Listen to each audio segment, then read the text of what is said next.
हळदीच्या कार्यक्रमात नाचताना वाद होऊन मारहाण करण्यात आलेल्या भूषण लक्ष्मण कोळी वय वर्ष 20 या तरुणाने राहत्या घरात गळफास घेऊन आत्महत्या केली आहे। ही घटना रविवारी 18 फेब्रुवारी रोजी सकाळी 8 वाजता समोर आली। दरम्यान मारहाण करणाऱ्यांविरुद्ध गुन्हा दाखल करण्यात यावा, अन्यथा मृतदेह ताब्यात न घेण्याची भूमिका नातेवाईकांनी घेतली आहे। त्यामुळे शासकीय वैद्यकीय महाविद्यालय व रुग्णालयात गर्दी झाली होती। तालुक्यातील भोलाणे येथे शनिवारी 17 फेब्रुवारी रोजी रात्री हळदीचा कार्यक्रम होता। या कार्यक्रमात नाचण्यावरून वाद झाला। त्यावेळी भूषण कोळी याला गावातील 4 जणांनी बेदम मारहाण केली होती। हा वाद नागरिकांनी मिटवला व त्यानंतर भूषण हा घरी निघून गेला होता। मात्र मध्यरात्री त्याने राहत्या घरात गळफास घेतला अशी माहिती मयत भूषणचे काका जनार्दन शामराव कोळी यांनी दिली। शनिवारी सकाळी 8 वाजेच्या सुमारास भूषणने गळफास घेतल्याचं समोर आलं।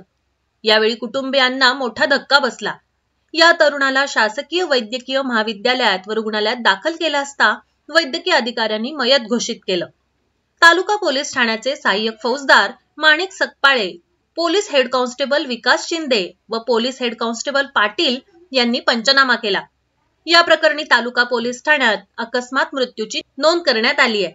मयतच्या पश्चात आई वडील आणि लहान भाऊ असा परिवार आहे।